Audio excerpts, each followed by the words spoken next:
सुप्रभात सभी दोस्तों को।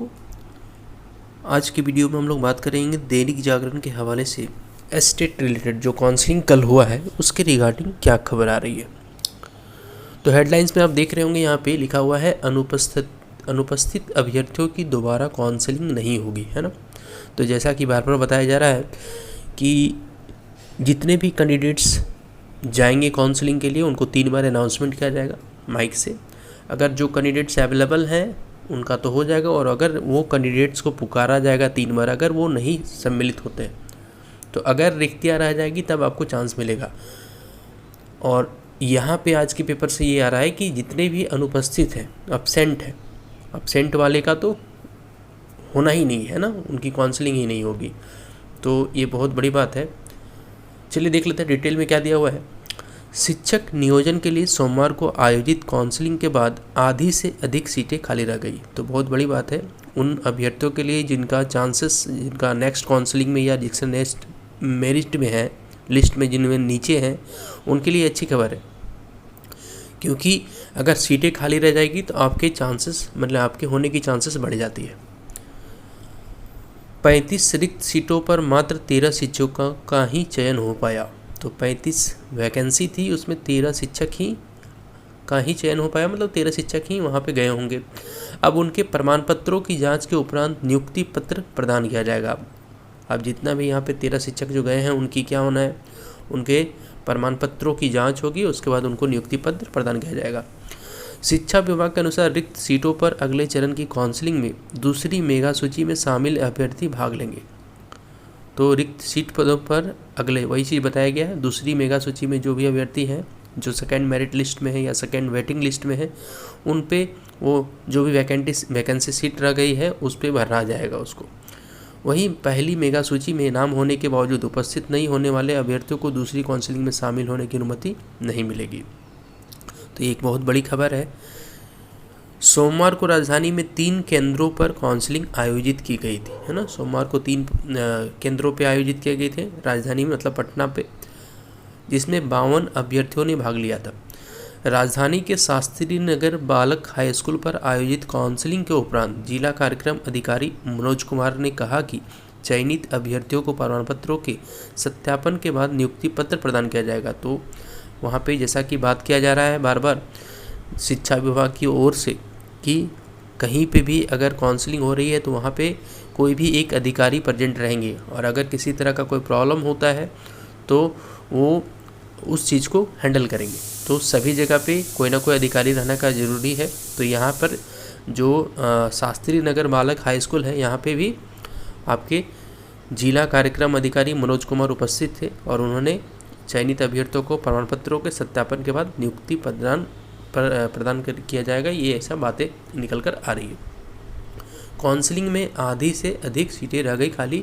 ये जिले में 12 शिक्षकों का ही चयन हुआ, मतलब पटना जिला में 12 शिक्षकों का ही चयन हुआ।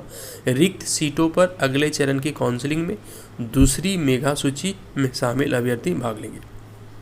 तो ये दैनिक जागरण के हवाले से खबर आ रहा है। इसके बाद और इसी के पार्ट में और एक चीज़ दिया हुआ है जो देख लेते हैं हम लोग। यहाँ पे दिया है कि पहले दिन काउंसलिंग में 258 अभ्यर्थियों का हुआ चयन, है ना। कितने अभ्यर्थी का चयन हुआ है? 258 अभ्यर्थियों का टोटल। यहाँ पे क्या दिया है? प्रमाण पत्रों के सत्यापन के बाद अभ्यर्थियों को मिलेगा नियुक्ति पत्र। तो अगर आपके जो भी सर्टिफिकेट हैं अगर उसका वेरिफिकेशन हो जाता है तो उसके बाद आपको नियुक्ति पत्र मिल जाएगा। चलिए डिटेल में देख लेते हैं क्या दिया हुआ है यहाँ पे। शिक्षा विभाग द्वारा सोमवार को राज्य के 30 जिलों के, है ना, 30 जिलों के 71 नगर निकायों में शिक्षकों की काउंसलिंग में 258 अभ्यर्थियों का चयन किया गया है। कुल 390 पदों पर अभ्यर्थियों का चयन होना था, लेकिन 132 सीटें खाली रह गई। बताइए, है ना, 390 पदों पर चयन होना था लेकिन 132 सीट खाली रह गई। मतलब ये बहुत ही ज़्यादा सीटें खाली रह जा रही है ना।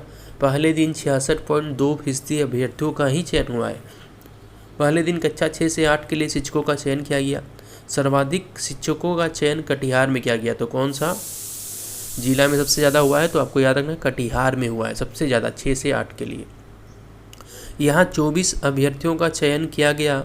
वहीं नालंदा में 22, सहरसा में 19 औरंगाबाद में 16, बेगूसराय 15, रोहतास में 14 एवं किशनगंज, पटना, सुपौल में 13 अभ्यर्थियों का चयन किया गया।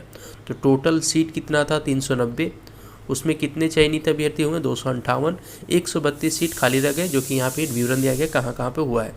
सुबह से ही जुटने लगे थे अभ्यर्थी। काउंसलिंग को लेकर सोमवार की सुबह से ही राजधानी के केंद्रों पर अभ्यर्थी जुटने लगे थे। 10 बजे तक अधिकांश केंद्रों पर अभ्यर्थी पहुंच चुके थे। 11 बजे से काउंसलिंग शुरू हुई। पहले दिन उम्मीद से काफ़ी कम अभ्यर्थी आए, जिससे काउंसलिंग आसानी से हो गई। मंगलवार को नगर निकायों की कक्षा 1 से लेकर 5 तक के शिक्षकों के लिए काउंसलिंग होगी। कल ज़्यादा भीड़ होने की उम्मीद है। राजधानी के केंद्रों पर प्रशासन की ओर से सख्त व्यवस्था की गई है। तो जैसा कि बार बार बात किया जा रहा है कि प्रशासन भी लगी हुई है इसमें, है ना, शिक्षा विभाग के अधिकारी भी लगे हुए हैं। तो कहीं ना कहीं सरकार पॉजिटिव यहाँ पे दिखाई दे रही है। शाम 5 बजे तक अधिकांश केंद्रों पर चयनित के नाम की घोषणा कर दी गई। तो सब कुछ प्रारूप के अनुसार चल रहा है। हाई स्कूल की प्राचार्य रिंकू कुमारी ने कहा कि शिक्षकों की नियुक्ति के लिए स्कूल में समुचित व्यवस्था की गई है। यहाँ पर कोरोना गाइडलाइन का पालन करते हुए काउंसलिंग कराई गई है। उसके बाद यहाँ पे काउंसलिंग का परिणाम दिया हुआ है ना, जिसमें नियोजन इकाई, विषय, रिक्त पद, मेगा सूची के अनुसार अभ्यर्थी उपस्थित और अनुपस्थित या चयनित यहाँ पे दिया हुआ है। तो सबसे पहले अगर आप यहाँ पे देखेंगे नियोजन इकाई, तो फुलवारी शरीफ नगर परिषद में विषय संस्कृत था, 1 रिक्त पद रह गया। मेघा सूची के अनुसार अभ्यर्थी 8 थे, ठीक ना। उपस्थित 0, चयनित 0, मतलब उपस्थित ही नहीं हुआ, है ना। मसोढ़ी नगर परिषद में संस्कृत का 1 सीट, रिक्त पद 1 था। मेघा सूची के अनुसार इसमें 5 गो अभ्यर्थी थे, लेकिन इसमें भी कोई भी अभ्यर्थी उपस्थित नहीं हुए। तो ये फुलवारी शरीफ, मसोढ़ी नगर, ये दोनों में संस्कृत का सीटें खाली रह गई। मसोढ़ी नगर परिषद उर्दू, है ना, उसमें रिक्त पद 2, मेघा सूची के अनुसार अभ्यर्थी 0, है ना, और इसमें भी सारा का सारा रिक्त रह गया। मसोढ़ी नगर परिषद में ही गणित व विज्ञान के रिक्त पद 1 थे, 68 इसमें था मेगा सूची के अनुसार, लेकिन उपस्थित 15 हुए और उसमें से 1 चयनित हुए, चूँकि 1 ही सीट थी। विक्रम नगर पंचायत में संस्कृत के लिए आपका रिक्त पद 2 था, है ना, और मेगा सूची के अनुसार अभ्यर्थी कितना 10 पहुँचे, उपस्थित 0। विक्रम नगर पंचायत में ही अंग्रेजी के लिए रिक्त पद थे यहाँ पे 3, है ना, और 16 अभ्यर्थियों की मेगा सूची के अनुसार नाम थी, जिसमें कि उपस्थित 3 हुए और तीनों का चयन हो गया। बाढ़ नगर परिषद में संस्कृत में 2, 5 अभ्यर्थी मेगा सूची के अनुसार, इसमें 1 भी प्रेजेंट नहीं हुआ और इनका 1 भी चयन नहीं हुआ। बाढ़ नगर परिषद खाली रह गया संस्कृत के लिए। संस्कृत की यहाँ बहुत ही हमको लगता है संस्कृत का लगभग सीट जो है यहाँ पे खाली रह जा रहा है। ऊपर भी देखें तो, है ना, ऊपर में भी सीटें खाली रह गई। फतुहा नगर परिषद में अंग्रेजी में 2, 57 इसमें मेगा सिटी थे, 2 पहुँचे और दोनों का चयन हो गया। फतुहा नगर पंचायत में उर्दू में 3 थे, है ना, और इसमें सारे के सारे एब्सेंट, उर्दू के भी कैंडिडेट नहीं मिल रहे। तो दानापुर नगर परिषद संस्कृत 1, है ना, इसमें मेगा सूची के अनुसार अभ्यर्थी कितने थे 9, उपस्थित हुए 1 और उनका 1 हो गया। दाना नगर परिषद में अंग्रेजी में 1, 52, 8, 1। इस तरह से ये सारा डिटेल दिया है। खगोल में अंग्रेजी में 2, 68 थे, 10, 2 का चयन हो गया। मनेर नगर पंचायत में भी आपका चयन हो चुका अंग्रेजी के लिए, है ना। तो संस्कृत और उर्दू की सीटें यहाँ पे खाली रह जा रही है। तो जो भी कैंडिडेट संस्कृत और उर्दू के हैं वो यहाँ पे अप्लाई किए होंगे, लेकिन पहुँच नहीं पाए हैं, या क्या रीज़न है पता नहीं। राज्य के 8 जिलों में नहीं हो पाई काउंसलिंग। कक्षा 6 से 8 तक के लिए हुआ शिक्षकों का चयन। केंद्रों पर सुबह से अभ्यर्थी जुटने लगे। ये जिलावार दिया हुआ है कि जिलावार पहले दिन कितने अभ्यर्थी चयन हुए हैं। तो आप जिलावार भी देख सकते हैं। अररिया में टोटल 4 हुआ है। अरवल में रिक्त पद था 8 हुआ, उसमें 5। औरंगाबाद में 22 पद था, 16 हुआ है। बांका में 2 पद था, 1 हुआ। बेगूसराय में 19 था, 15 हो गया है। बक्सर में 6 का 6 हो गया। पूर्वी चंपारण में 14 में से 8 सीटें फुल हो गई। गया में 5 में 5 हो गया। जमुई में 4 था, उसमें 3 हुआ है। कैमूर में 12, 7 हो गया। कटिहार में 28 पद रिक्त थे, 24 का नियोजन हो चुका है। किशनगंज में 21 रिक्त पद थे, उसमें से 13 का हो गया है। खगड़िया में 4 रिक्त पद थे, 3 का हो गया। मधेपुरा में 7, उसमें से 5 का हो गया। मधुबनी में 5 सीट थी, 5 में 5 फुल हो गया। मुंगेर में अगर बात करेंगे तो 9 सीट थी, 6 उसमें फुल हो गया। नालंदा में 27 और उसमें 22 फुल हो गया है। उसके बाद है पटना में कितना है, पटना में 35 है, 13 पूर्णिया में 13 था, 8 सीटें। रोहतास में 16 सीट था, उसमें 14 फुल हो गया है। सहरसा में 34 सीट था, 19 फुल हो गया। शेखपुरा में 3 और तीनों सीटें यहाँ खाली रह गई है। शेखपुरा की टोटल सीटें खाली रह गई। सीतामढ़ी में 23 सीट था, इसमें 12 था, 12 क्या हो गया है। और सारण में 2 था, दोनों सीटों पर नियोजन हो चुका है। सिवान में 5 सीट था, उसमें 4 सीट पे हो गया, 1 सीट खाली रह गया है। सुपौल में 14 सीटें थी, 13 सीटें पे नियुक्ति या नियोजन हो चुकी है, 1 सीटें खाली रह गई। तो ये पहले दिन काउंसलिंग में आपको पता होगा 258 अभ्यर्थियों का जो चयन हुआ, ये जिलावार सूची था।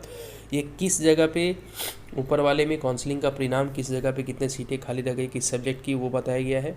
तो इस तरह से ये दैनिक जागरण में न्यूज आ रहा है। चलिए, बहुत बहुत धन्यवाद। और जो भी व्यूअर्स मेरे इस चैनल पे न्यू होंगे वो इस चैनल को ज़रूर सब्सक्राइब कर देंगे। Thanks for watching.